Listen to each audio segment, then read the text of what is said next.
안녕하세요. 시대의 양심 1천만 분의 1의 사나이 마성의 중독성 정봉주의 정치쇼 정봉주입니다. 지금 이 시각 여러분이 가장 많이 찾아본 실시간 검색어는 뭘까요? 오늘 한파가 절정에 이르렀습니다. 잠깐 나갔다 오는데 얼굴이 날아가는 것 같아요. 장성명 구속영장 기각, 민간 사찰 입막음 의혹, 장진수 씨에게 돈 전달했다라고 하는 의혹을 받는 분이죠. 장성명 전 비서관 영장이 기각됐다. 정연! 대한민국의 자랑 경기 시간입니다. 오늘 오후 5시 황제 페데러와 격돌을 합니다. 그랜드슬램 19회 우승의 전력을 갖고 있는 페데러 나와라. 페데러. 자, 첫 곡 메리 제이 블라이스의 Family Affair 가족 아이가 듣고 돌아오겠습니다. 정봉주의 정치쇼 1부 순서입니다. 뉴스 브리핑. 또 안타까운 소식 계속 지금 속속 들어오고 있는데요. 밀양 화재 속보죠. 병원 화재인데 네. 현재까지 연합뉴스 확인된 바에 따르면 13명 사망자. 병원 안에 100여 명 정도 있었다고 하는데요. 사망자가 점점 더 늘어날 것 같다는 지금 화재 진압 중인데요. 간단치가 않네요. 네, 오전 7시 30분경에 그 밀양시 가곡동에 위치한 세종병원 1층에서 불이 났는데요. 일단 소방당국은 9시 15분경에 큰 불길은 잡았다라고 발표를 했는데 지금 이 과정에서 지금 13명이 숨진 것으로 확인이 됐고 이게 계속 지금 늘어나고 있거든요. 그래서 뭐 더 이상 늘어나지 않았으면 좋겠는데 그래서 지금 중상만 해도 11분, 그다음에 경상을 입으신 분은 33분 이렇게 숫자가 나오고 있는데 지금도 구조 작업이 계속 이어지고 있대요. 그래서 숫자는 더 늘어날 가능성이. 잠불은 계속 진행 중인 건가요? 네네. 큰 불길만 잡았고 지금 잠불을 잡으면서 구조 작업도 같이 병행을 하고 있다고 합니다. 큰 불을 잡았어도 잠불이 계속 있으면은 결국에 병원에 어느 건물에 화재가 나면 질식사거든요. 네. 연기 때문에. 샤벨03을 짧은 문자 오시면 긴 문자 100원. 0054님 제 고향 밀양에서 사고가 났네요. 더 많은 시청자분이 안 나오셨으면 합니다. 자, 구조대원분들 수고하고 계십니다 지금. 네네. 날도 추운데 영하 10도 이하죠. 밀양도. 이 추운 날씨에 물과 함께 사투를 벌이고 있는 소방관 구조대원 여러분들 조금 더 힘내주시기 바라겠습니다. 사망자 그리고 희생자가 더 이상 안 나왔으면 하는 바람입니다. 네. 자, 들어가시죠. 네, 첫 번째 소식 전해드리겠습니다. 검찰이 이명박 전 대통령을 피의자 신분으로 전환했다고 오늘 아침에 MBC가 보도했습니다. 검찰이 이명박 전 대통령에 관한 의혹 가운데 구체적으로 혐의 내용을 입증할 수 있는 진술이나 근거를 확보했다고 하는데요. 보도에 따르면 검찰은 다스가 김경준 씨로부터 140억 원을 돌려받는 과정에 외교 공간을 동원하는 등 이명박 전 대통령의 집권을 남용한 혐의부터 밝힐 것으로 보인다고 합니다. 이와 함께 검찰은 어제 밤부터 오늘 새벽까지 서초동 영포빌딩에 있는 청계재단을 전격 압수수색했는데요. 청계재단 지하 2층에 있나요? 아니요. 지하 2층에 있는 건 아니고 예. 네, 다른 층에 있는데 이게 지하 2층만 지금 검찰이 콕 집어서 들어갔다고 해요. 근데 지하 2층이 이제 청계재단에서 창고 같은 걸로 쓰는 모양인데 자료가 거기에 있을 거다 이렇게 본 거네요. 네, 아니면 누군가가 진술을 했을 가능성이 큰 거죠. 진술했고 자료가 그쪽에 다 은폐되어 있다. 네, 그래서 지하 2층을 콕 집어서 여기를 집중적으로 이루어졌고 이 압수물이 담긴 상자에는 BH 다스라는 글귀가 써 있었다고 합니다. 네. 정확한 진술을 확보하고 내부 제보자들의 증언에 따라서. 네네. 증언에 따라서 압수수색을 한 것 같고 이명박 전 대통령도 피의자 신분으로 전환을 하게 된 거죠. 이로써 이명박 전 대통령의 소환도 임박한 것으로 보이는데요. 원래는 아무래도 평창올림픽이 끝나야 소환이 이루어지지 않겠나 좀 이런 기류가 있었는데 검찰의 수사 속도를 보니까 오히려 올림픽 개막 전에 소환될 가능성이 높다라는 얘기가 흘러나오고 있습니다. 전체적으로 기자들의 예측은 일단 포토라인에 세우는 것, 즉 소환은 올림픽 전에 하고 네네. 그리고 그렇다고 해서 바로 구속영장을 청구하거나 이러지는 않고 소환하고 조사한 뒤에 네네. 보통 이렇게 되면 이제 20시간도 너무 가까이 갈 수도 있을 정도의 장기 조사 일터인데 구속영장 청구 여부는 올림픽 이후에 하지 않겠느냐. 네네. 왜냐하면 이 평화올림픽이나 이런 분위기 지금 좋은데 그 고춧가루 뿌리면 안 되거든요. 네, 뭐 아무래도 그렇죠. 뭐 뉴스의 눈과 귀가 거의 다 올림픽에 모아지는 시기이기도 그렇죠. 하고요. 올림픽의 모든 주제를 빨아들이면 블랙홀이 되는 텐데. 네, 그렇습니다. 이 다스 관련 보도도 쏟아지고 있는데요. MBC가 연이틀 그 다스 관련 녹취록 특종을 내보내고 있습니다. 그 어제도 이상은 씨 아들 이동영 씨가 그 자신의 측근에게 그 이명박 전 대통령의 아들 시영 씨가 그 자신을 부사장에서 아산 공장으로 쫓아내려 한다. 네, 이런 우려의 목소리가 담긴 녹취록을 공개했는데요. 그 실제로 아산 공장으로 내려가게 됐죠. 그리고 이시영 씨가 인사권을 행사하는 듯한 녹취록 내용도 있다고 합니다. 네. 뭐 이게 다 그 2016년 그 다스가 이시영 씨의 그 후계 구도를 잡아가고 있을 때 좀 벌어진 일이어서 2016년에 결국 CFO로 등장을 하는 거죠. 네네. 재무회계 총책임자. 그렇습니다. 이시영 씨가 이렇게 등장을 하하는데 좀 무리한 욕심이 이런 화를 좀 일으킨 거 아닌가. 2010년도에 해외 영업의 영업팀의 과장으로 들어왔다가 6년 만에 회사를 장악하는데 지분 1도 없는데. 지분 1도 없죠. 지분 1도 없고 이 회사 자체가 이상은 씨가 실소유주라고 이명박 측은 주장하고 있는 거 아닙니까? 그렇죠. 명목상 소유주죠. 네. 서류상 소유주. 서류상은 소유주인데 네. 그렇게 되면은 보통 자기 아들에게 이렇게 승계를 하는 게 좀 옳지는 않지만 그게 일반적인 우리나라의 과정이고, 과정이고 또 이동영 씨가 그때 이제 총괄 부사장 자리에 있었기 때문에 그게 좀 자연스러운 과정이었는데 갑자기 이제 이시영 씨의 등장으로 이동영 씨가 밀려나고 네, 이시영 씨가 지금 다스의 그 재물을 틀어주게 된 거죠. 그렇군요. 그리고 중국 9개 지사 중 중요 매출을 일으키고 있는 4개 지사의 사장이 되고, 네, 그렇습니다. 4개 지사의 매출이 5,500억 가까이 되고, 네, 이 다스에서 돈이 되는 뭐 어떤 해외 사업 같은 경우에는 다 지금 이시영 씨가 총괄해서 관리하고 있다고 합니다.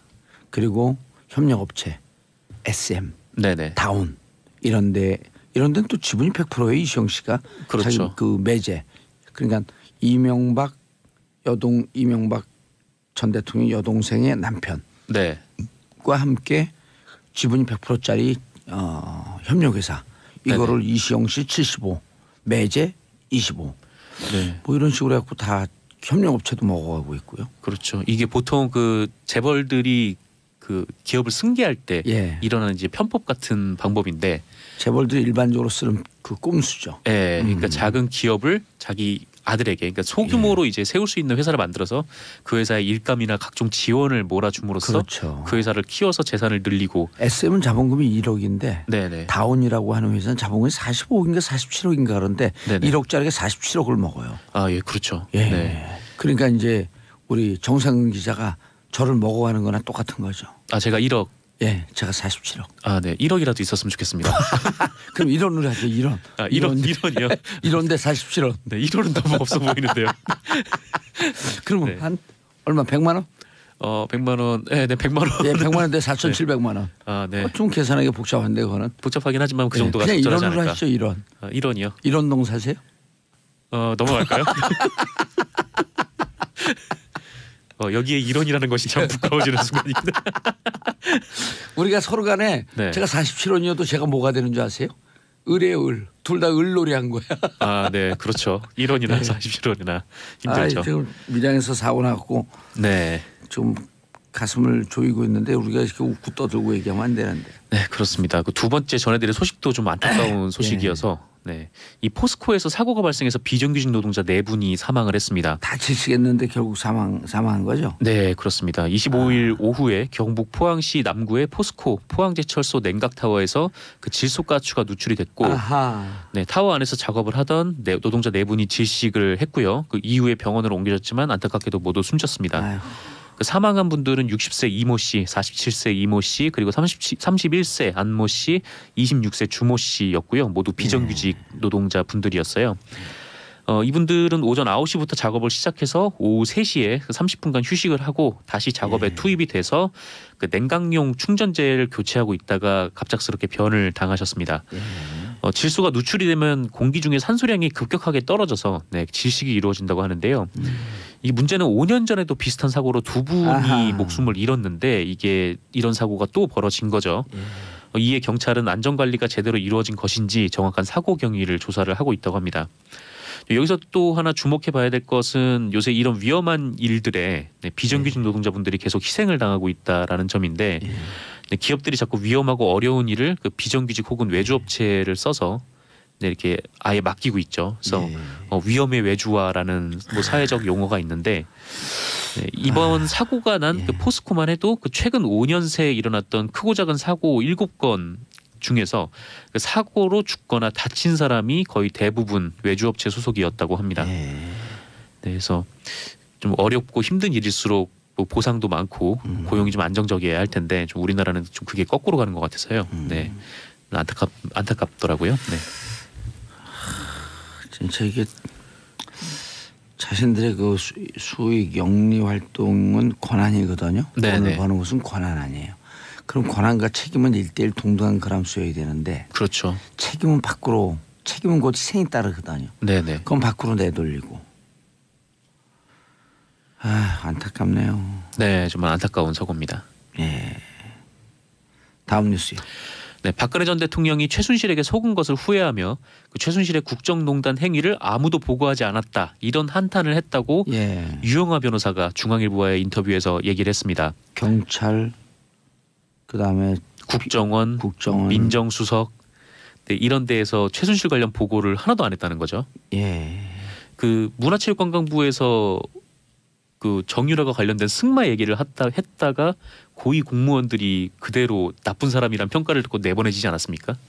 이런 상황에서 어떻게 이제 최순실을 보고를 했을 수가 있을까라는 생각이 좀 드는데 이 인터뷰에 따르면 유영하 변호사는 그 박근혜 전 대통령이 최순실 씨에게 속은 것을 뒤늦게 알고 크게 후회하고 있다.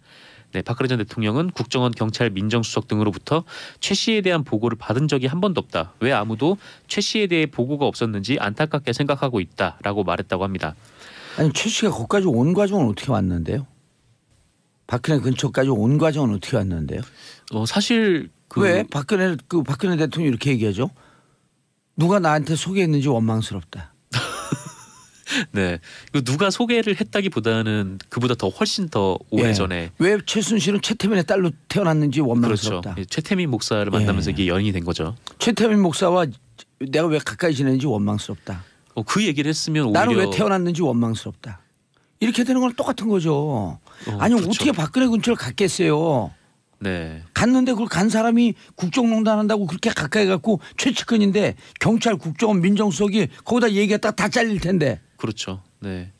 예를 들어 정상 기자가 여기서 밖에 있는 PD 욕해봐요 저한테. 그냥 가세요 집에. 나는 PD가 내 오른팔이라고 생각합니다. 네, 안 되는 건가요? 아니 왼팔이에요 왼팔? 네. 또 다른 얘기들도 있었는데요. 그 박근혜 전 대통령은 최 씨가 유영하는 이게 박근혜 대통령 얘기인지 진짜 맞아요? 이 인터뷰를 할 때 그 유영하가 이렇게 주장을 했대요. 자기는 이 박근혜 전 대통령한테 미리 인터뷰 승낙을 받았다라고 얘기를 했다고 합니다. 그럼 그거 어떻게 확인하냐고요? 그거는 이제 확인할 길은 없죠. 근데 어쨌건 유영하는 그렇게 주장을 하고 있고 유영하 발 가짜 뉴스 같은데? 뭐 가짜 뉴스일 수도 있죠. 자기 정치하는 거 아닐까요? 인터뷰이다 보니까요. 곧 국회의원 선거가 다가오니까. 가능할까요? 자기 정치 할 수도 있는데. 이번에 어디 지방선거 출마하는 거 아닐까요? 유영하 대변인? 유영하 대변인이 아니라 변호사? 네, 지방선거. 네, 뭐 서울구치소 인근에 아니면 인천이니까 인천. 그 경기도. 화정. 화정이니까 거기 뭐 구의원 이런 거 출마하지 않을까? 글쎄요. 근데 기초위원? 뭐 그건 잘 모르겠습니다만은. 그 취재와 그런 거 취재와 이 기자가 그런 거 취재 안 하면 어떻게 해요? 유영하가 지방선거에 나가는 걸요? 네, 그렇군요. 자, 이상득 전 의원 휠체어 타고 방금 검찰 출석. 자, 콜록 성명을 내신 분도 곧 아플 예정입니다. 것 같습니다. 근데 참 이렇게 휠체어들 타고 많이 들어오시더라고요. 검찰에 나올 때. 창조 경제예요. 네네. 휠체어 경기를 살리기 위해서. 그렇죠. 휠체어도 경기를 살려야 되고 또 미는 사람이 있을 거 아니에요. 일자리. 고용 찬출. 고용 찬출로. 네. 그렇군요. 네, 요거 둘이 밀면 두 자석. 네, 뭐 둘이 밀진 않죠. 그리고 거기 담요 덮잖아요. 담요. 네네. 담요. 생산 창출. 네, 그렇죠. 돈이 돌잖아요. 다양한... 돈이 돌잖아요. 소비. 네, 그렇군요. 병원에 가셨으니까 또 병원에서도. 그렇죠. 병원. 요즘 병원 적자거든요. 예. 근데 우리가 낸 세금으로 보험 쓰지 않았을까? 그런 거 취재해 오세요. 보험 썼는지 안 썼는지. 아 이상득 예. 그거 쓰러졌을 때요. 예. 뭐 아마 뭐 급여 항목이 많지 않았을까요? 네, 의료보험으로 적용될 수 있는 항목들이. 예. 아이고 7724님 며칠째 한파로 수도가 얼어서 빨래도 못하고 밥도 못하고 씻는 것도 제대로 못하고 있어요. 얼른 한파가 물러갔으면 좋겠습니다. 남극보다 더 춥답니다. 아 우리나라 독한 나라의 추움은 일단 남극보다 더 추운데. 네. 그 노원 쪽에 예. 수도관이 파열이 돼가지고 네, 그렇죠. 온수가 안 나왔다고 그리고 또 6만 4천 전기도 다 가까이요. 끊기고요. 네네. 전혜원님 오늘 우리 아들 오늘 계약했어요. 10살 아이도 봉주 아저씨 방송 시간이냐면서 챙기고 좋아해요. 봉도사님 10살 팬이 생겼어요. 정상은 기자님 끝났어요. 네, 끝났네요. 인사하시고. 네 감사합니다. 주말 잘 보내십시오. 예, 저는 2부 화끈한 여의도 UFC로 돌아옵니다. 채널 고정하소서. 정봉재 정치쇼 2부 들어가 있습니다. 아니 우리가 요 사이에 인터벌 구라나 혹은 인트로 구라하다가 다 터져. 자 박주민 더불어민주당 의원님 오늘 방청객 모드로 나오셨습니다. 네, 박주민입니다. 예, 여당은 발언 기회 없는 거 아시죠? 아, 거의 지난번에도 안 주시더라고요. 그럼요. 네. 이재정 의원 나왔고 막 화내면서 가면서 그래도 아 뭐 말하래도 뭐 그냥 되는데 뭐. 왜냐면 그래도 발언 찍게 하셔도요 출연료는 다 안 드립니다. 네. 상대적 박탈감이 있네요. 자 이용조 전 국민의당 저는 아닙니다. 현 국민의당 아직까지 국민의당 미래형 민주평화당 미래형 인간은 민주평화당으로 갈 거야 아니면 국바당 바국당이 국바당이 저는 저쪽 뭐 당은 미래형이지만 우리 당명 아직 안 정했구만. 국민의당과 바른정당 합당이 된다면은 예. 저는 그 당에는 가지 않고 어허. 같이 이제 미래 민주평화당 쪽으로 갈 예정입니다. 민주평화당이 지금 지지율이 안 나오죠. 아니 뭐 나와요. 창당, 3.1%. 창당도 되기 전에 예. 한 4% 가까운 지지율이 나오고 있으니까 예. 실제 창당이 이루어지면은 쑥쑥쑥 올라가지 않을까. 오. 잉태도 되기 전에 예. 출산도 아니, 되기 전에 왜냐하면 3~4%니까. 지지율이 많이 나오면 저렇게 발언 기회에 대한 집착하지 않아요. 방송 분량에 집착하면 일단 지지율이 안 나오는 거야. 자 윤소아 정의당 의원님. 예. 뭐 저희 정의당은 영원히 정의로운 그냥 정당으로 인사하세요. 성장하고 그냥 있습니다. 인사하세요. 윤소아입니다. 반갑습니다. 네. 자 진수희 바른정당 전 재선국회의원 전 복지부 장관 전 최고위원 전직 전문. 네, 진수입니다. 예 인사하셨어요? 근데 이게 뭐죠? 얼티밋 파이팅 컨퍼런스? 예 얼티밋 파이팅 컨퍼런스. 네. 자유한국당이 나와야 이게 진짜 명실상부한 얼티밋 예. 파이팅이 근데 되는데. 진짜 섭외를 우리가 제일 많이 하는데 안 나오시더라고. 자유한국당 나오면 그는 출연료를 좀 주는 걸로 조건을 바꿔오죠. 거기만 주는 걸로. 거기만 주는 거로. 차기 직권을 포기했나요? 아니 거기 보이콧 정도 해라며. 출연도 보이콧 하는 거. 아니 나 없는데 이렇게. 그 맞아요. 예, 그럼 더 안 나오지. 저는 분명히 출연료를 주자 이렇게. 예 알겠습니다. 저는 바른정당 흉볼까봐 제가 열심히 여기 나오잖아요. 아니 근데 진짜 진수 의원님은 예. 그 호감도가 급상승했어요. 아, 예. 방송 쪽에서 막 섭외가 들어와. 진수 의원 전화번호 알려달라 그래서 네가 하세요. 자 평창올림픽 평양올림픽 평양올림픽이라는 분 여기 안 계시잖아요. 진수 의원님 한 분 계신가? 아니에요. 저는 올 예. 계속 평창 올림픽입니다. 제가 그러니까 유감스러운 게 예. 우리가 유치한 건 평창 올림픽인데 예. 왜 요새 평화 올림픽이다, 평양 올림픽이다 이렇게 싸우는지 모르겠어요. 유감입니다. 아 요즘 타월이 떴잖아요. 송월 타월. 자, 근데 우원식 대표가 올림픽 기간 동안 정쟁 중단을 제안했다. 민평당. 아직 아직은 현 국민의당이죠. 예. 경쟁 유승민 대표는 어이가 없다. 중단보다는 중단보다는 큰 문제가 있으면 정쟁하겠죠. 예. 뿐만 아니라 현재 올림픽 기간 동안 앞으로 국회내 선거법 협상이라든지 개헌이라든지 여러 가지 문제가 있지 않습니까? 예. 정쟁이 없을 수 없다.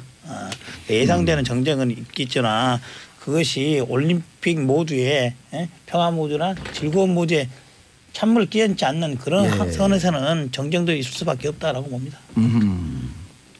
그런데 지금 한반도기 들고 들어오는 거에 대해서는 정의당, 네. 민주당 빼고 나머지 정당은 다 반대하고 있지 않나요? 지금 보니까요 질문지역을 대해서 확인해 봤더니 예. 국민의당도 공식적으로 한반도에 대해서 반대 입장을 표명한 적이 없어요. 안철수 대표만 반대 입장을 표명한 겁니다. 오히려 또 다른 중진은 그에 반대하는 의견을 공식적으로 밝힌 것도 있습니다. 저 개인적인 생각은 저는 한반도기 공동 입장 시 한반도기 드는 데 저는 찬성하는 입장입니다. 지금 한반도기를 들자라고 하는 게 팩트 체크를 좀 해봐야 되는데 입장 퇴장 시 그렇죠. 그렇죠. 그리고 그렇습니다. 공동팀이 그 단일팀이 메달을 땄을 경우에 그런데 그렇지 않은 경우는 대한민국 팀은 태극기 북한은 북한 그 피겨도 나오고 그랬는데 거기는 만약에 그 메달 딴다. 따면은 인공이 알아야죠. 인공이 자기 거 올라갈 수밖에 오. 없죠. 또 지금까지 국내에서 국제대회가 여러 번 열렸고 북한 참여를 해서 메달 따는 경우는 이미 인공기가 개항이 됐었어요. 네. 이미 여러 차례 그런 적이 계약이 있었어요. 여러 차례. 그런데 네. 안철수 그 대표께서 예. 한반도기도 안 된다. 뭐 여기는 뭐 태극기도 없다, 애국가도 없다, 특히 인공기도 안 된다. 태극기 들고 돌아오는 소리죠. 아니요, 태극기도 그러니까. 없다 이런 식으로 표현했는데 그러면은 그냥 북한이 오라는 건가요? 무엇을 들고 그러면 저 공항에서 가는 그 관광객 찾는 그 저 따로 깃발 하나 만들어 가지고 참가하라는 이야기입니까? 이건 너무 유치한 표현이다. 저는 이것은 오히려 진수희 의원님께서도 너무 가까이 가지만 싼데 맞겠어요. 아니 의원님께서도 말씀하셨는데 왜 평창을 놔두고 평양이냐 이런 단어가 나오는 것을 이해할 수 없다. 저도 거기는 동의하는데 왜 평화라고 하냐. 아니 평창에서 평화로운 올림픽을 하자는 것이 지금 토마스 바흐 IOC 위원장도 그렇게 지금 명칭을 이야기하고 있고 호칭을 하고 있거든요. 그 분위기인데 그것을 왜 그렇게 부정적으로 보시는 건지. 그리고요. 평창의 그 창자가 번창할 창자, 창성할 창자, 아름다울 창자입니다. 즉 평창에서 평화올림픽을 하는 것은 너무나 우리 모두에게 좋은 것이에요. 그럴싸하게 들리네요. 네네. 아니 그리고 사실은 이번에 제가 좀 알아보니까 아이스하키 단일팀의 경우에는 IOC에서 더 적극적이었대요. 그럼요. 예, IOC에서 단일팀을 했으면 좋겠다는 입장이 좀 강했고 예. 오히려 이제 너무 이제 그런 게 강하니까 우리나라에서는 다른 출전국들에게 좀 양해를 구해야 될 필요가 있다. 또 우리 원래 대표들에게 피해가 갈 수 있다라고 해서 조정을 해서 받아들인 형식이 됐다는 얘기가 있어요. 예. 아니, 그게 그 정확한 팩트입니다. 예. 예, 근데 단일팀 구성 논의에 관련해서는 이제 지금 쟁점은 이거 같아요. 예. 예전 같으면은 단일팀 구성한다는 국민들이 모두가 다 동의하고 양해를 다 했습니다. 근데 지금은 그렇지 못한 사람들이 개별적으로 많이 생겼어요. 이유는 그거 같아요. 전 국민적으로. 예전에는 남북 화해 차원에서 단일팀을 구성해서 좋은 분위기를 하자고 했는데 단일팀 끝나고 그런 행사 끝난 이후에 그게 다 효과가 없더라.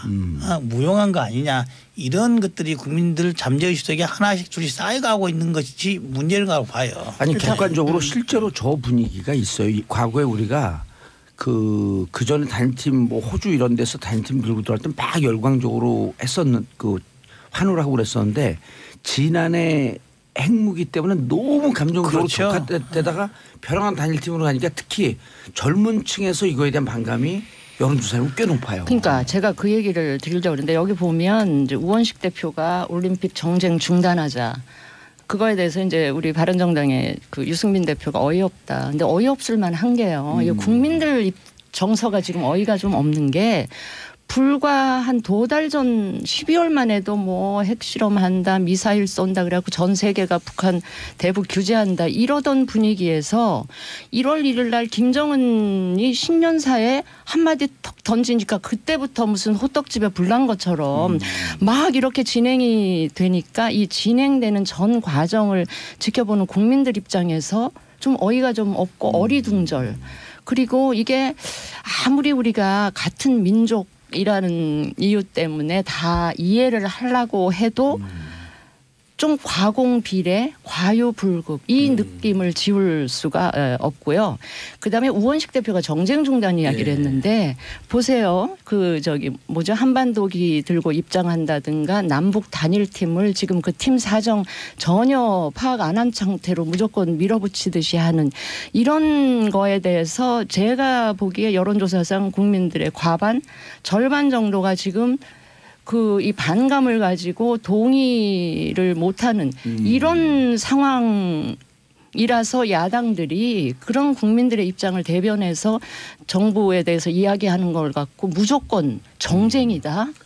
이거는 좀 곤란하다. 그래서 어이가 없다는 근데 거예요. 이제 뭐 신년사에서 뭐 한마디 나오니까 그걸 막 엄청 뭐 덥석 받았다 이렇게 말씀하시는데 호떡집에 불났다 그랬어요. 그 부분은 좀 잘못된 것 같고요. 왜냐하면은 이미 이제 2011년에 통과됐던 이 평창올림픽 지원에 관련된 특별법에 남북 단일팀 구성에 관련된 조항이 들어가 있어요. 그렇죠. 그리고 사실상 그 이후부터 계속 단일팀을 만들면 좋겠다라는 얘기가 새누리당 쪽 의원님들 중심으로 많이 나왔었고 실제로 그래서 박근혜 전 정부 때 계속 노력을 해왔던 거예요. 근데 결실을 못 맺었던 거죠.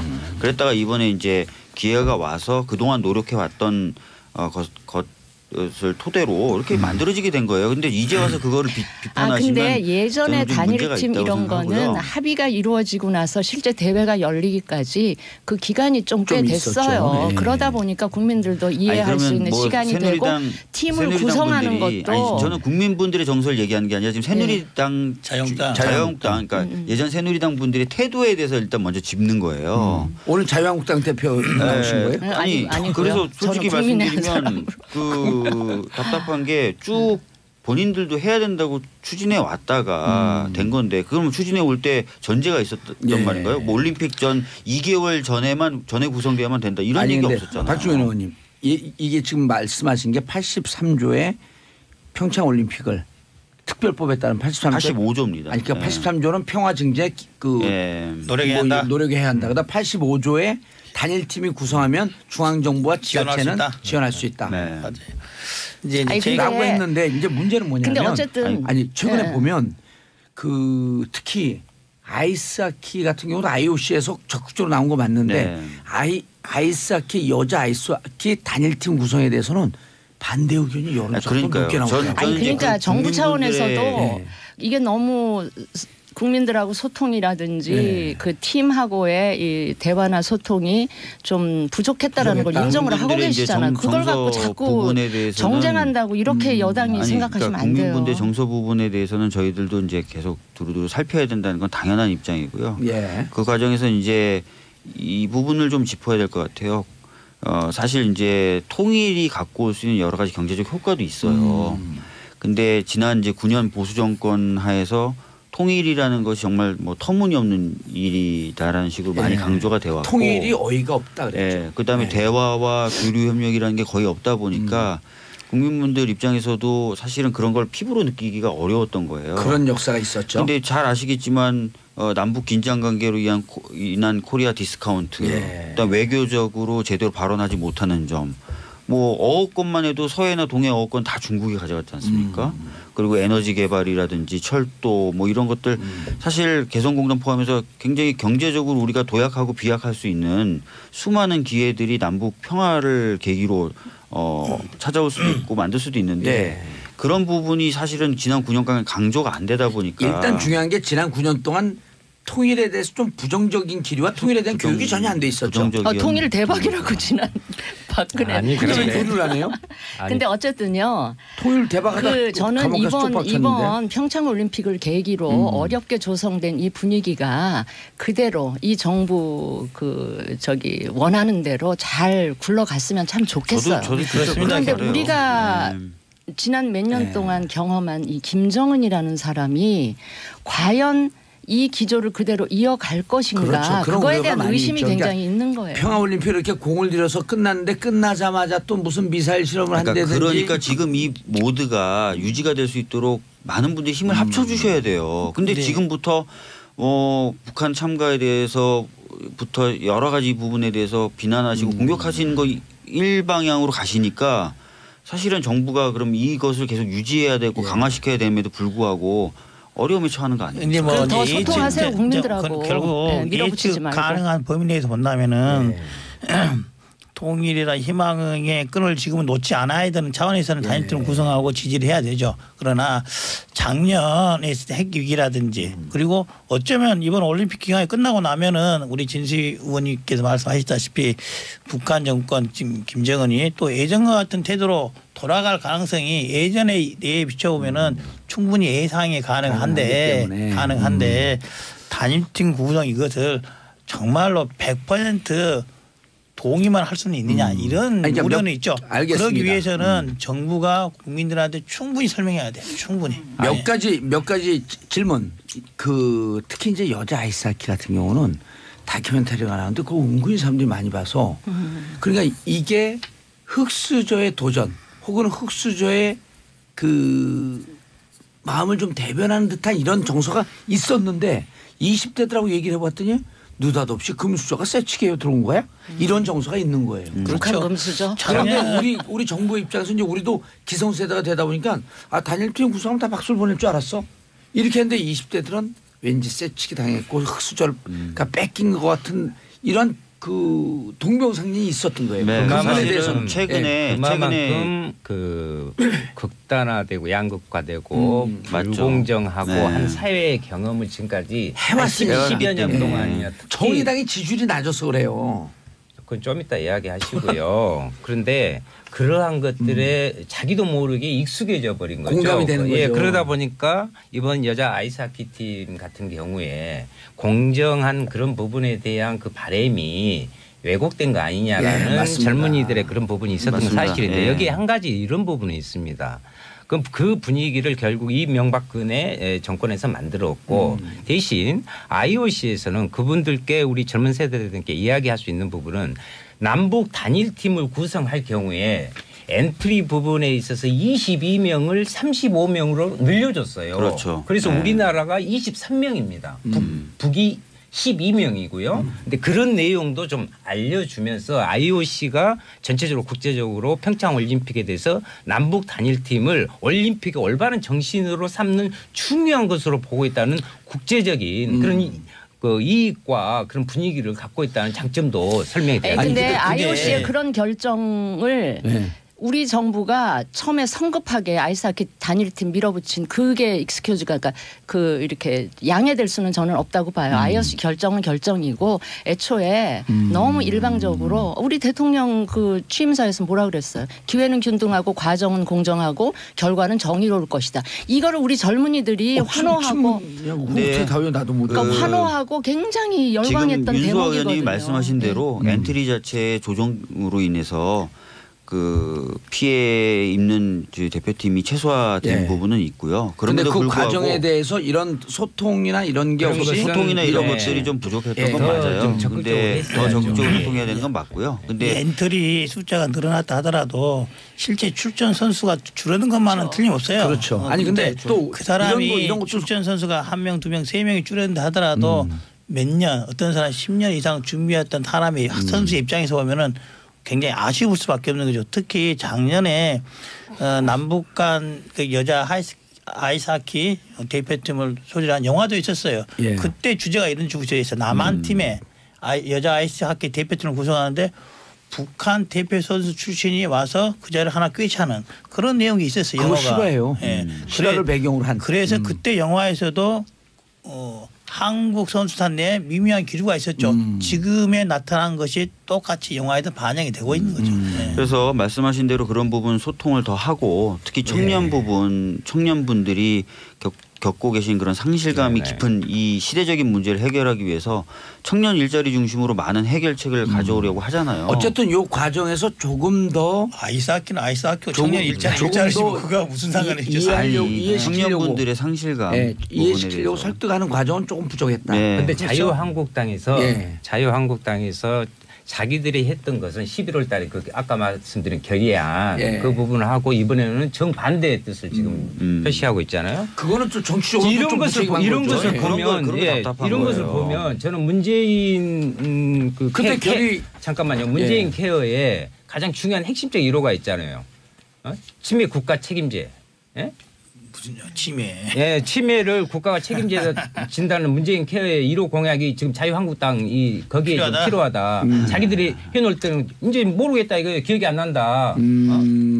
치매 그 1호가 자유한국당이 필요하다. 치매 국가 책임제. 인신공격성 발언하지 말라 그랬잖아요, 제가. 이거 인신공격이 아니라 집단에 대해서 정치 세력에 대한 책임 있는 부분들을 하라는 거예요. 그러니까 제가 아까부터 침해예요, 지적하고 이거. 싶었던 거는 뭐 소통이 부족하다 이런 부분은 다 저희들이 겸허하게 받아 안을 부분이 있는데 어쨌든 어렵게 평화적으로 조성된 이 분위기를 계속 끌고 가야 된다는데 또 다 동의하세요. 그러면 과거에 하셨던 부분까지 배치되면서 정치적인 공격을 하시기보다는 평화적인 것이 올림픽 이후에도 이어져 갈 수 있도록 힘을 모아주셨으면 좋겠고 또 청년분들이 겪고 있는 상실감에 대해서도 깊이 공감하시니 뭐 일자리 중심의 정부의 여러 가지 대책과 정책에 대해서도 좀 협조를 해 주셨으면 좋겠다는 거예요. 그래서 이제 특히 이제 올림픽에 관련해서는 현재 바른정당이 원래 개혁적 보수를 표방했는데 이 문제에 있어서만큼은 수구 보수로 돌아간 게 아닌가. 아니 우리는 국민 정서 상당 부분의 국민들의 정서를 대변하고 있다 이렇게 보셔야지 그걸 그렇게 정파적으로 우리가 접근한다 보시면 저는 안 될 것 같아요. 근데 둘이 정파적으로 좀 싸우고 싶은 심정인 것 같은데 지금. 근데 이 얘기 그러니까 지금 국민들 정서에 있어서 소통이 좀 부족했다라고 하는 부분은 인정을 하지만 2011년에 평창 올림픽 지원에 관한 특별법 통과시킬 때 주도했던 자유한국당, 바른정당 153명 중에 147명이 찬성을 했어요. 원론적으로 찬성하는데 2010년도에 박근혜 나경원 두 분이 주도했고 이제 원론적으로는 다 찬성하죠. 이걸 반대할 사람이 누가 있겠어요. 그런데 이걸 하나하나 실현하는 과정에 있어 방법론에 있어서 과정에 있어서야 뭐 좀 불공정한 문제라서 근데 이거는 계속 야당이 돼가지고 평양 올림픽이냐 이런 식으로 하시는 건 아니죠. 저희 진수위원은 그렇게 안 해. 의원님은 그렇게 안 한 것 같아요. 그러니까 이제 그 방법 진수위원님께서 이제 그 방향을 공감하라 방법을 엄지 삼잖아요. 그 방법에도 단일팀 구성 한반도 입장도 적절한 방법이었다라는 겁니다. 이용주 의원님 오랜만에 나타나셔서 이 감이 없으신 것 같아요. 지금 광고 들을 시간이에요. 알겠습니다. 자 광고 듣고 돌아오겠습니다. 채널 고정하셨어. 정봉재 정치쇼 3부 들어가겠습니다. 지금 여러분들께서는 박주민 더불어민주당 의원님, 이용주 국민의당 의원님, 윤수아 정의당 의원님, 진수희 바른정당 의원님 자리하고 계십니다. 정봉재 정치쇼 3부 뉴스 특보 때문에 조금 늦게 시작했습니다. 지금까지 확인된 사망자는 31명이요. 그런데 병원 2개에서 동시에 불이 나서요. 사상자가 계속 늘고 있습니다. 한 병원은 요양병원. 29명이 사망한 제천 화재 참사 그 이상으로 피해가 커졌고요. 지금 대통령께서도 긴급 수석회의를 준비하고 있다는 소식입니다.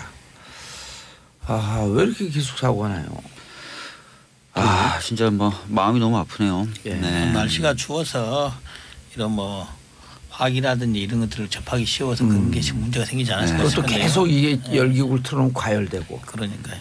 그러니까 이렇게 여하튼 제천 화재 사건이 대형 화재 사고 계속된 부분에 대해서 실제로 매우 안타깝게 생각하고 특히나 이제 요양병원과 겹쳐 있다고 그러잖아요. 그래서 더 어려움이 많으라고 보고요. 빨리 정교하게 빨리 좀 진압을 해서 더 이상 큰 희생자가 되지 않도록 해야 되고요. 이번 한 가지는 더 정말 우리가 안전에 대한 부분들을 강조하는 것이 일상적으로 계속해서 돼야 된다는 걸 다시 한번 느끼게 됩니다. 근데 하필이면 또 병원, 목욕탕 시설 이런 데 이렇게 불이 나도 기동력이 떨어질 수밖에 없는 그런 시설에서 이렇게 불이 나니까 좀 그러네요. 특히 이런 지방의 과거에 형성된 도시들은 소방도로나 이런 게 확보가 안 된 것 같아요. 답답하죠. 자, 그래서 평창 평화올림픽은 좀 성공적으로 치러질 수 있도록 이제 여야가 좀 힘을 합쳤으면 하는 생각이고요. 자, 또 대형 사고가 터졌습니다. 판사 블랙리스트. 아이고, 정말 큰 대형 사고입니다. 사법부 이용주 의원이 판사 출신이시죠? 저는 검사 출신입니다. 검사 출신인데요. 근데 그거 당시 옛날에 증거 조작은 왜 했어요? 저하고는 전혀 무관한 겁니다. 그래요? 이 사법부 역사상 이게 만약에 사법부판 블랙리스트가 제가 보기로는 현재로서 이미 확인이 됐다고 봅니다. 없다는 게 아니고 확인이 됐다고 보고 이게 추가적인 이용주 의원님 법조 기사가 나오면 사람들이 잘 어려우니까 안 보거든요.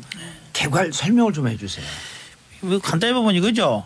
대법원이 대법원장이 대법원이 자기 조직을 시켜서 각각 판사들을 사찰했다. 현재 어떤 판사들이냐 일반적으로도 사찰했고 특정 법관들 뭐 민감한 사건들을 다루고 있는 특정 법관들에 대해서는 조금 더 자세히 그리고 또 가장 중요한 게 그죠. 영향력을 미치려고 시도를 했다. 아직까지 증거 자료로는 영향력을 미쳐 성공했다는 자료는 아직 안 나와 있으나 나올 수도 있겠지만은 영향력을 미치려고 시도했다는 것 자체만으로도 사법부 역사에 큰 오역일 뿐만 아니라 누군가는 책임을 져야 되고 어쩌면 형사적인 책임까지도 갈 수 있는 중대한 사건이다. 근데 이제 더 문제가요. 뭐 판사들의 성향을 분석했고 그다음에 영향력을 미치려고 했다도 경천 동지할 일인데 더 큰 문제가 국정원 대선 개입 사건의 판결 결과를 가지고 청와대와 대법원이 교감을 했고 판결 결과를 사실은 조정하려고 했었던 것 아닌가라는 의혹을 자아내는 문건도 나왔어요. 이건 굉장히 큰 거거든요. 예를 들어서 원래 국정원은 원세훈 국정원장이 2012년 대선에서 국정원을 동원해서 대선 댓글 개입을 했고 그 문제에 대해서 1심에서는 선거법은 무죄, 국정원법 유죄. 그런데 2심에서 선거법, 국정원법 둘 다 유죄가 나왔거든요. 그렇죠. 그 이후로 이게 도대체 어떻게 된 거냐를 조사한 겁니까? 아니면 그 전서부터 재판에 개입을 하려고 했던 겁니까? 그러니까 사실은 김영한 전 민정수석의 수첩에 그 사건의 1심 판결 선고 결과가 미리 적혀져 있었어요. 그래서 이게 어떻게 된 거냐. 그때도 대법원은 우린 모른다라고 얘기했거든요. 근데 이번에 나온 문건을 보면은 항소심 결과를 보고 우병우 수석이 재판부를 전원 재판부로 해달라라는 얘기가 왔고 전원합의체로 넘겨라. 전원합의체로 넘겨라라는 얘기가 나왔고 청와대에 상세히 보고했다. 재판부를 구성한 판사들의 동향을 보고하기로 했다. 이런 내용이 계속 나오고 심지어는 상고법원 관련돼서 이 사건을 계기로 법원이 이니셔티브를 질 수도 있다. 뭐 이런 식의 멘트가 계속 나오는 거예요. 그러니까 이거는 누가 봐도 청와대와 교감 하에 재판이 이루어졌다라고 볼 수밖에 없고 심지어는 그 결과를 가지고 법원이 거래를 하려고 했다. 청와대와. 이렇게 볼 수 있는 대목이거든요. 근데 국정원 대선 개입 사건을 우리가 보통 국기문란 사건이라고 하잖아요. 그 국기문란 사건의 재판 결과를 가지고 장난을 치려고 그랬다면 이것도 역시 국기문란이기 때문에 굉장히 심각한 사건이라고 저는 보고 있습니다. 그러니까 블랙리스트 이번 문제의 핵심은 사찰이라는 데 있고요. 이것이 사법부의 독립이 일부의 정치적 요인에 의해서 흔들렸다는 것입니다. 그래서 특히 이번에는 우병우와 그 임종원 전 행정처장의 핵심 인물입니다. 그런데 임종원 행정처장이 갖고 있는 그 PC에 수백 개의 파일이 있다. 그런데 아직 그거 못 들여다본 거 아니에요? 두 당사자들이 수백 통의 전화를 했단 말이죠. 그래서 이 부분을 빨리 파일을 열어보고 거기에 따라서 책임을 지게 만드는 것부터 해야 된다. 물론 김명수 지금 대법원장이 나름대로 의지를 밝히고는 있지만요. 이걸 보다 좀 적극화해야 되고 한 가지 참 기가 막힌 것은 거기서 성향 분석을 해서 해놨는데 보수는 빨간색 그렇게 했어요. 새누리당이 빨간색, 자유한국당이 빨간색에서 빨간색 그리고 강경이나 개혁 그 판사들에 대해서는 검은색으로 이렇게 해놨어요. 검은색은 무슨 당이에요? 그러니 검은색. 그래서 블랙리스트. 블랙리스트. 이건 완전 노골적인 블랙리스트를 색깔까지 칠해가지고 한 이런 웃지 못할 일을 벌이고 있는 부분은 특히나 지금 3차 조사 일을 하기로 했다가 그러니까 철저한 부분에 조사가 필요하다 이렇게 생각합니다. 법조인의 관점에서 이제 간단히 설명드리면 가장 큰 거 우리 박주무 의원이 말씀하셨다시피 국정원 댓글 사건과 대법원이 상고법원간을 관련해서 거래를 하려고 했다. 이 의혹이 제기되고 있는데 그 근거로서 들은 건 이런 거예요. 그 사건이 대법원에 올라가면서 전원재판부로 회부가 됐지 않습니까? 전원재판부 회부되는 사건은 판례의 변경이 필요하거나 양쪽에 첨예한 주장이 다르거나 이럴 때 하는 거예요. 근데 단순히 증거 능력 문제 가지고 전원재판부로 회부될 사건이 아니었다. 이거는 특정한 영향력을 받아서 한 게 분명하다. 또 하나는 그거죠.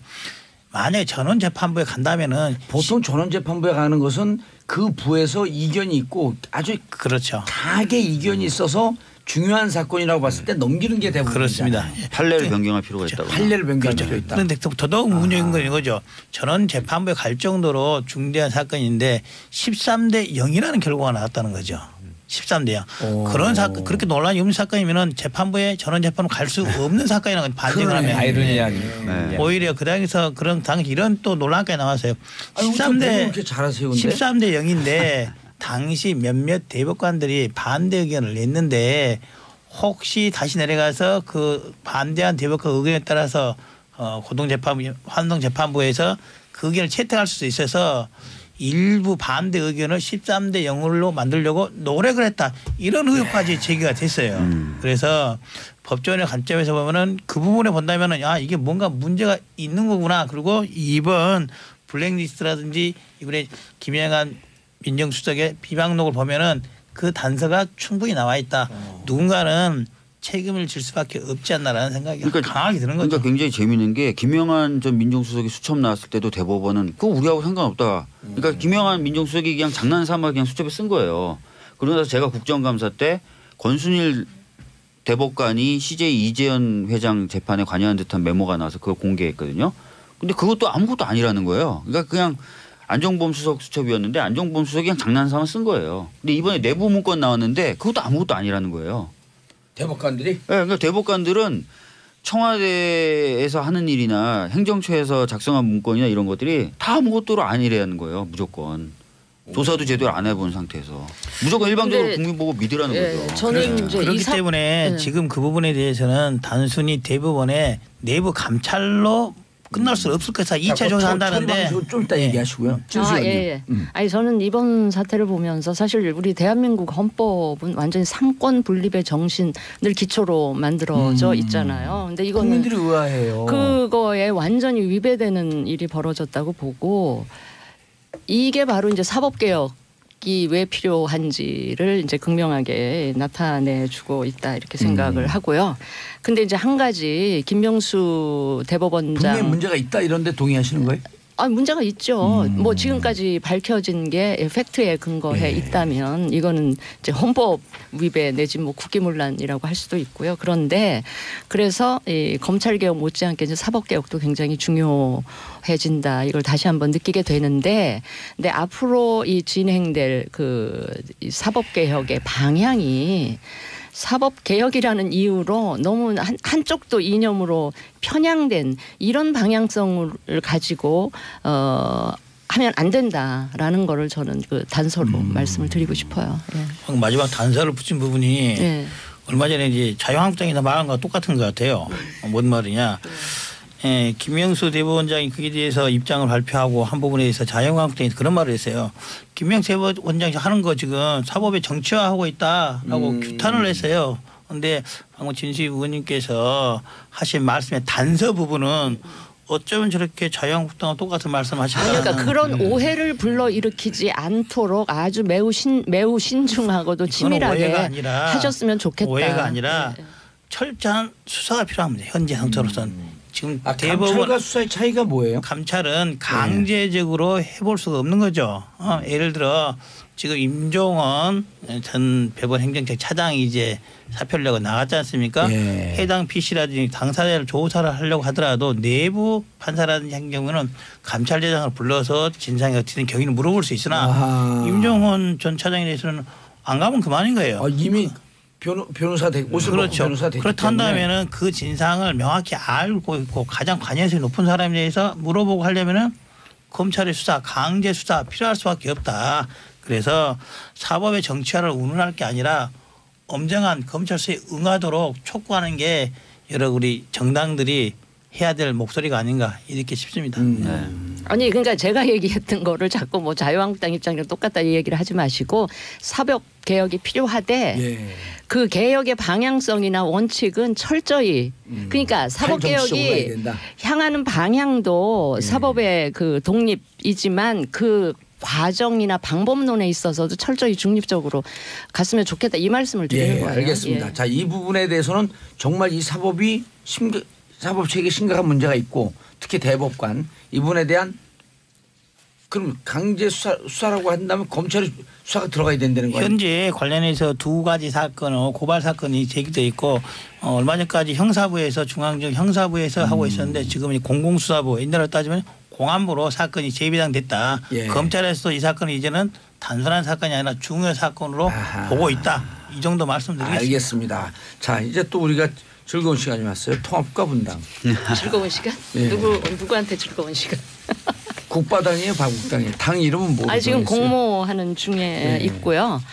저는 그래요. 이 바른정당과 국민의당 일부가 합쳐지는 이게 어떻게 보면 정치적인 실험일 수 있고 새로운 도전일 수 있는데 이 실험의 결과, 도전의 결과가 어떻게 끝이 날지는 몰라요. 그건 이제 우리 하기 나름인데 저는 개인적으로 우리 이 국민들 불신받는 국민들이 혐오하는 이 정치를 바꿔내기 위해서는 설사 결과가 성공적이지 않더라도 뭔가 끊임없이 실험하고 새로운 도전을 하고 하는 그 일은 계속이 돼야 될 것 같다. 예. 그런 점에서 의미가 있다. 궁금한 게 예. 원내교섭단체는 되나요? 몇 석 정도 예상하세요 지금? 한 그래도 30석, 25석에서 그러니까 냉정하게 25석에서 한 30석 가까이 되지 않을까 싶은데 그게 다 국민의당 쪽에 달려 있는 거기 때문에 제가 자신 있게 말씀드리기는 힘들고요. 이용주 의원님. 뭐 어떻게 보더라도 25석이 30석이면은 이전 국민의당 입장에서 보면은 마이너스 통합인 거 아니겠습니까? 그 39석이었으니까. 현재 39석이었으니까. 숫자는 별로 안 중요한 것 같아요. 또 하나는 지금. 저도 말씀드린 숫자는 중요치 않아요. 이제 예전에 국민의당과 바른정당에 있어서 통합에 있어서 국민의당이 바른정당이 원했던 건 이거죠. 바른정당이 갖고 있는 개혁 보수의 이미지를 같이 얻자라는 거 있는데 개혁 보수를 대표하고 있는 사람들 중에 소위 개혁성을 대표하고 있는 남경필 나왔고 원희룡 곧 나온다 그러고 김세현 이미 나왔고 지금 정병중 남아 있는데 유승민까지 포함해서 이 5명 중에 소위 개혁 보수의 개혁성을 나타내는 사람은 다 나오고 없는 거예요. 남아있는 현재 바른정당은 개혁보수의 보수 측만이 강화되어 있는 사람만 남아있다. 즉 바른정당과의 통합에서 얻고자 하는 것들은 하나도 기대할 수 없는 상태가 되어 있기 때문에 현재 저희 입장에서는 국민의당과 바른정당은 통합하기 어렵다라는 말씀을 한 겁니다. 이용주 의원님은 어디 민평당으로 가는 거예요? 저는 이제 2월 4일 날 국민의당과 바른정당의 전당대회가 해서 합당이 의결을 낸다면은 현재 국민의당과 당의 정체성과 맞지 않는 그 당에는 갈 수가 없고 탈당을 해서 현재 창당을 진행 중에 있는 민주평화당으로 갈 예정입니다. 전당대회에서 합당 결정이 안 날 수도 있다 이런 얘기인가요? 그렇죠. 오호 폭탄 발언이네. 쉽지는 않습니다.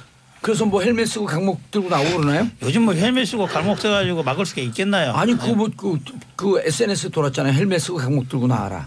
전당대회 때. 뭐 그렇게 주장한 과격한 사람이 있으나 예. 그 사람의 주장일 뿐이고 전당대회가 그렇게 막아지지 않죠. 막아지지 않고 전국 대표 당원 대표자들이 어떤 말을 할 것인지에 달린 거죠. 예. 저는 이 말씀을 꼭 드리고 싶어요. 아까 말씀.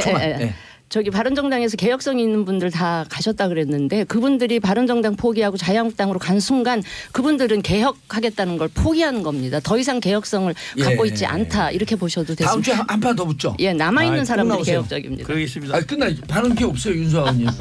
지금 가장 중요한 문제인데 아니, 지금 아까 목포에서 지금 어제 벌어지고 있고 그러는데요. 저는 끝났어요. 자 우리 속보 때문에 죄송합니다. 박주민 의원님, 이용주 의원님, 윤수 의원님, 진수 의원님 인사하시고요. 수고하셨습니다. 정봉재 정치쇼 4부 순서 들어가겠습니다. 자 저희가 3부에서 밀양 화재 소식 속보로 전해드렸죠. 그런 바람에 2부, 3부 여의도 UFC는 많은 얘기를 못했습니다. 의원님들 참 오늘 출연해 주신 의원님들께 감사의 말씀과 죄송하다는 말씀. 그러나 사고가 좀 빨리 수습돼야 되는 마음에서 속보를 전해드렸습니다. 자 정치 뉴스 빼고는 다 있는 시간 비정치회담 화재근 문화평론가님. 예 안녕하세요. 예 강경윤 SBS 퍼니 기자님. 네 안녕하세요. 스트롱뉴 강경윤입니다. 예 스트롱뉴인데 오늘 지금 탈이 몸이 안 좋으셔갖고요.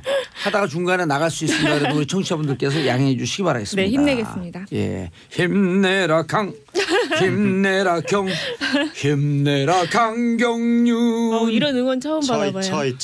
네네. 가즈아. 네. 자 첫 번째 뉴스.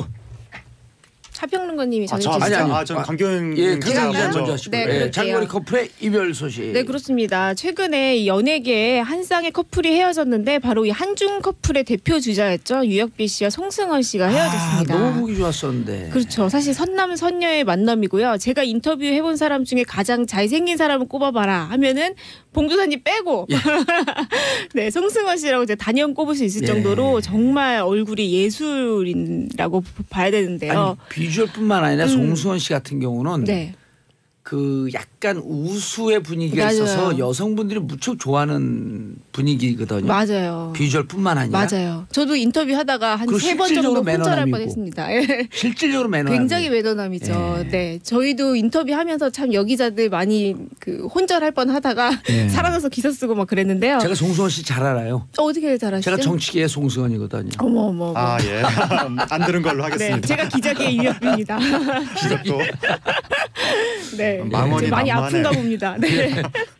그래서 그런데 이게 왜 결별했어요? 네, 결별 소식이 최근에 전해진 건데요. 이제 송승헌 씨와 유혁비 씨는 이제 한알령 때문인가 이런 소문이 좀 났었지만 두 사람은 한양령 때문은 아니고 두 사람이 워낙 거리차가 있고 또 최근에 유혁비 씨가 할리우드 영화 뮬란의 여주인공으로 캐스팅이 됐어요. 아하. 그리고 이제 송승헌 씨는 계속해서 지금 드라마도 이번에 끝이 났고 이제 계속해서 한국에서 영화 활동을 해야 되기 때문에 두 사람이 멀어진 거리 차이를 극복하지 못하고 결국은 헤어지게 됐다 이렇게 얘기를 했습니다.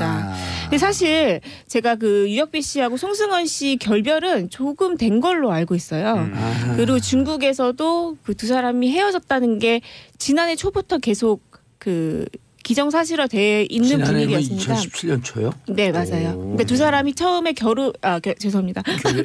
제가 아파서요. 두 사람이 처음에 그 열애를 하게 된 거는 2014년도 한 영화 꽤 때문인데요. 됐네요. 네, 2015년에는 정말 불이 붙었다 할 정도로 두 사람이 한국과 중국을 계속 왔다 갔다 하면서 만나왔고 그때 결혼했어야 되는데. 그런가 봐요. 네, 사람은 참 타이밍이라는 게.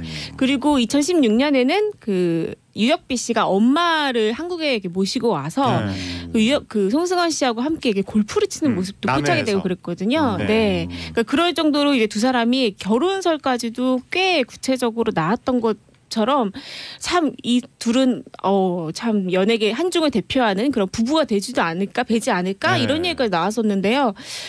두 사람이 이렇게 헤어지게 돼가지고 좀 네. 안타깝다는 반응이 이어지고 있죠. 그러니까 처음에 불이 붙었을 때 말씀하신 대로 바로 결혼을 했어야 되는데 네. 그 시기를 놓치고 두 사람의 생활 무대가 다르면 네. 아무래도 점점점 이제 균열이 네. 가더군요. 다른 맞아요. 커플들을 다른 보면. 얘기지만 참 결혼 타이밍이라는 게 저도 저희 남편 만난 지 한 달 만에 결혼했거든요. 예. 네. 사귄 지. 네. 사귄 지 한 달 만에. 네, 사귄 지 한 달 만에 결혼 이제 결심해가지고 경솔한 결정 아닙니까?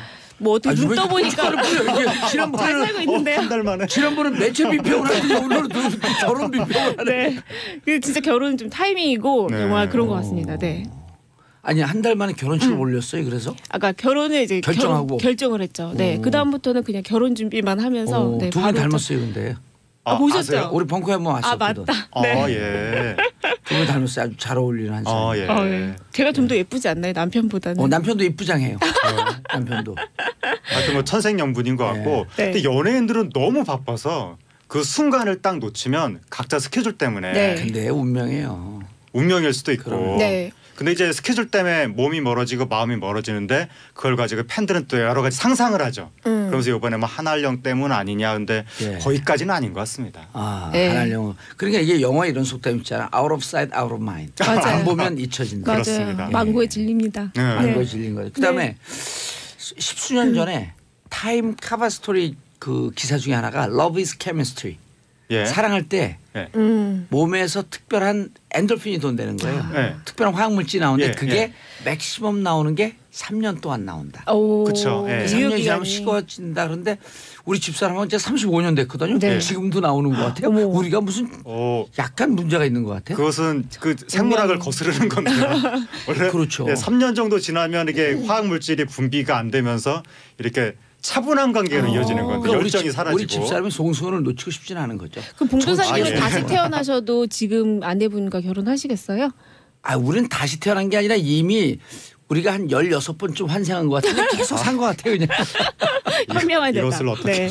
그리고 사실 개그맨 김준호 씨도 비슷한 경우인데 최근에 이혼을 있잖아요. 네. 그 김준호 씨 같은 경우도 결혼하고 1년이 채 안 돼가지고 이제 와이프 그 아내분이 김준호, 나 필리핀으로 김준현인 줄 알고 깜짝 놀랐어. 김준호입니다. 네, 김준호 씨가 그리고 계속 혼자 살고 있었어요. 예. 김준호 씨도 굉장히 뭐 방송뿐만 아니라 사업도 굉장히 많이 하고 그렇죠. 개그맨들 뭐 그런 사업도 많이 하는데 보면은 김준호 씨가 이렇게 가정에 이렇게 뭐라고 해야 되죠? 그러니까 가정을 돌보고 막 이렇게 하는 시간보다는 계속 사업만 하고 있어서 혹시 이혼한 거 아닌가 이런 얘기까지도 좀 돌 정도였는데 그런 건 아니었고 좀 두 사람이 떨어져서 한국과 필리핀을 좀 오가면서 지내다가 이제 결국에는 서로의 미래를 위해서 이혼하게 됐다. 김준호 씨 부인은 필리핀 분이었어요? 네. 아니요, 한국 사람이고요. 한국 분인데 필리핀으로 가서 활동을 한 네, 거예요. 그러니까 결국 참 특이한 케이스인데 결혼하고 1년 만에 필리핀으로 유학을 갔죠. 그러니까 부부가 왜 떨어져서 사는지 사람들이 굉장히 이상하게 생각했거든요. 네, 속사정이 좀 있다고 하죠. 굉장히 오랫동안 떨어져 있다 보니까 네. 아무래도 자연스럽게. 왜냐하면 그 김준호 씨 같은 경우에 한 번 이제 연예계에 하면 고비가 있었잖아요. 그 기획사가 망했었죠. 그거 전에 이제 불법 도박 같은 걸로 해가지고 한번 무리를 일으켜서 그때 당시에 이제 김준호 씨가 굉장히 힘들 때였기 때문에 약간 두 사람이 떨어져 지낸 시간이 좀 길어졌고 그 다음부터는 이제 조금 이제 관계를 회복해서 지내려고 했지만 이제 결국에는 이렇게 좀 안타깝게 결말이 난 것 같습니다. 예. 네. 아 그렇군요. 네. 안타깝네. 다음 이슈 하채근 평론가. 네. 다음 이슈는 빙상 연맹에 쏟아지는 분노. 네. 노선영 선수에 대한 대중의 안타까움.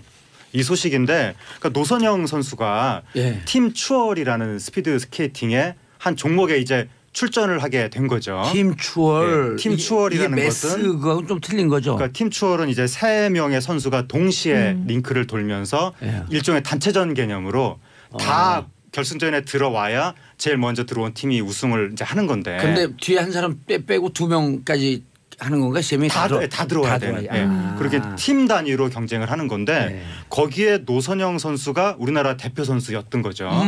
그래서 당연히 올림픽에 나갈 거라고 생각을 했는데 지금 올림픽 직전에 못 나간다고. 왜요? 여태까지 훈련을 했는데 알고 보니까 팀 추월 대표 선수는 개인 자격으로도 올림픽에 나갈 수 있을 정도의 그 어떤 그 국제 대회 성적이 있어야 된다는 거예요. 기록이 있어야 되는구나. 그 성적이 있어야 되는데 그걸 우리나라 빙상 연맹이 규정을 잘 착각을 해가지고 팀으로 국가대표면은 팀으로만 자격이 있으면은 나갈 수 있겠거니 이렇게 생각을 하고 있다가 막판에 돼서야 개인 자격도 필요한 거구나 뒤늦게 알았는데. 그러려면 몇 년 전서부터 개인 시합 나가라고 권장을 했었어야 될 거 아니에요. 권장을 했어야 되는데 전혀 모르고 개인 시합 쪽으로 신경을 안 썼다는 거죠.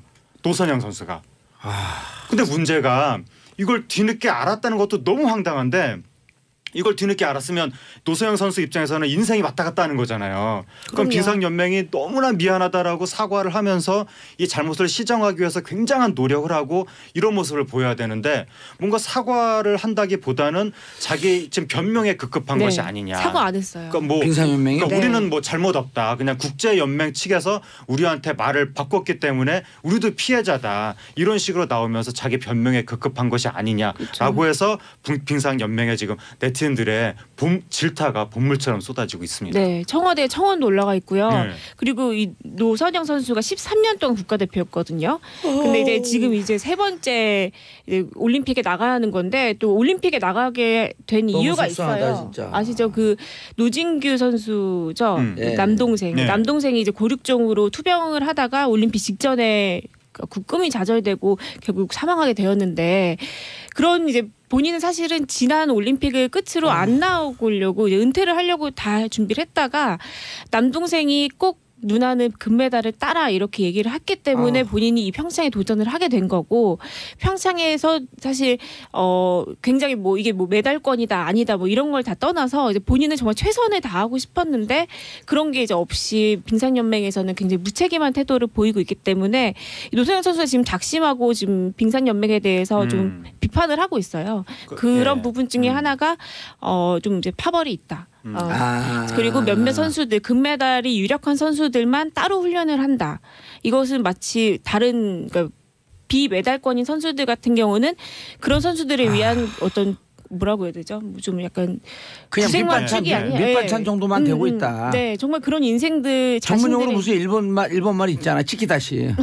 네, 그죠. 구색 맞추기 같은 예. 느낌. 네, 본인들이 그렇게 이용을 당했다라고 주장을 하고 있죠. 굉장히 안타깝습니다. 그러니까 지금 노선영 선수 쪽의 주장은 동생은 과거에 금메달이 유력했기 때문에 아픈데도 불구하고 빙상연맹이 계속 훈련을 밀어붙여서 병세가 악화된 것이 아니냐. 그때 병 치료라고 운동하지 네. 말고 그랬어야 되는데. 진통제 먹으면서 훈련했거든요. 그리고 또 팀 추월팀 같은 경우에는 혹시 금메달이 유력하지 않다고 해서 지금 신경을 안 쓰고 방치하고 있었던 것이 아니냐.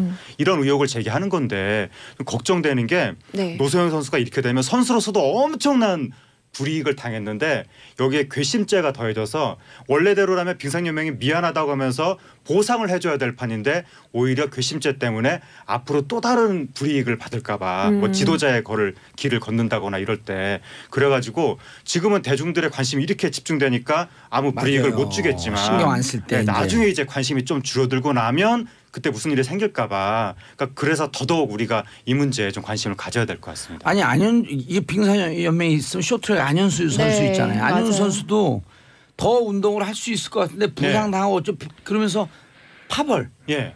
때문에 빅토란이라고 하는 러시아로 귀한 거 예. 아니에요. 그때 나온 유명한 말이 있잖아요. 예.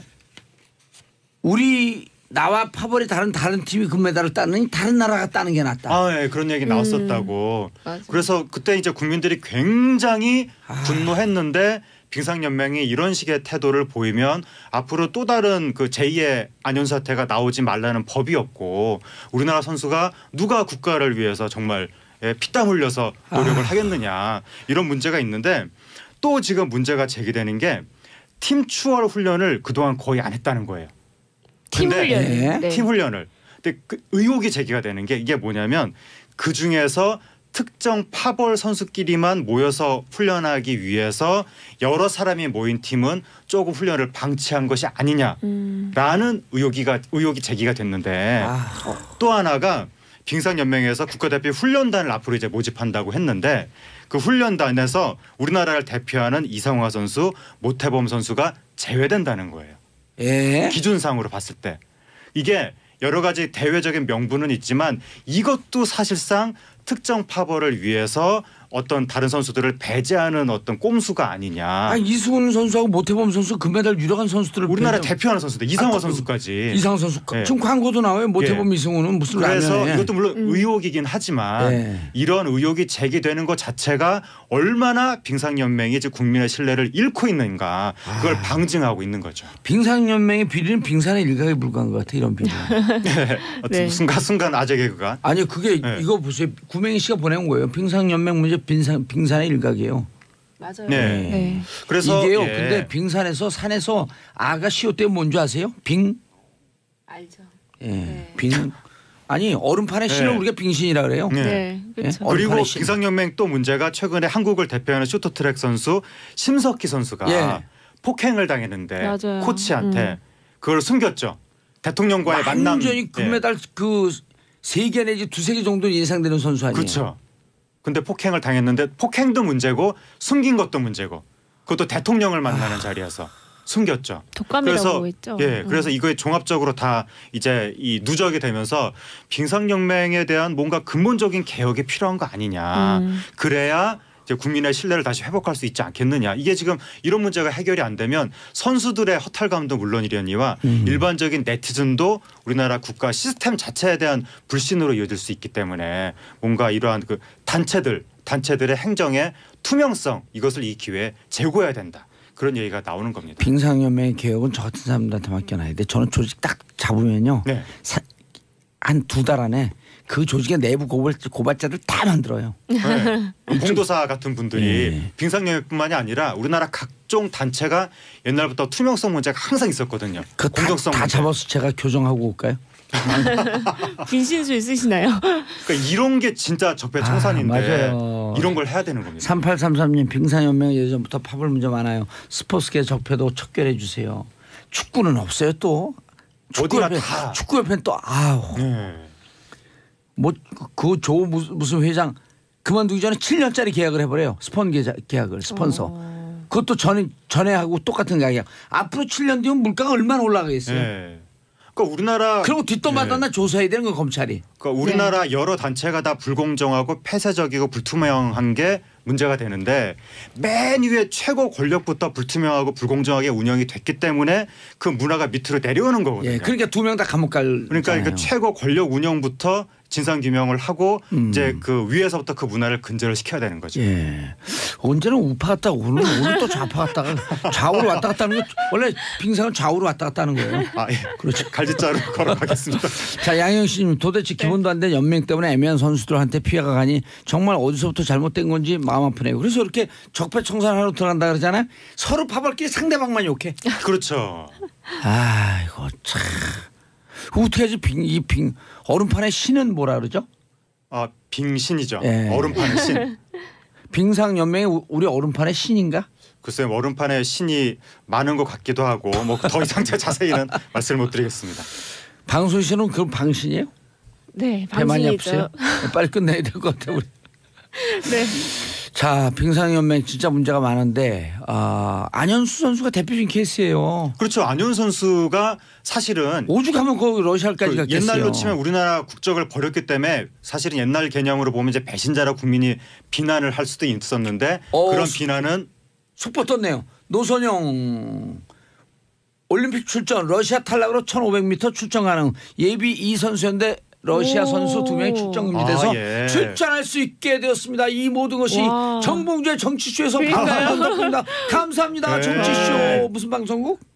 예, 무슨 SBS요? 예. 아, 지금 딴 생각. 지금 그러니까 예. 노선영 선수가 이제 끝났어요. 기준점 대비 마이너스 2였거든요. 아하. 앞에 2명이 지금 어떻게 이것도 탈락이 이런 됐나. 우연히 그러니까 참. 이게 네. 결국 정의는 살아있는 그러니까요. 거예요. 예. 아까 윤석은 정의당이었었는데. 자, 오늘 조금 일찍 끝냅니다. 가수 C의 공명 Kiss from a Rose 장미로부터 온 키스 듣고 두 분 인사하시고요. 예, 감사합니다. 감사합니다. 예, 저는 내일 11시에 찾아뵙겠습니다.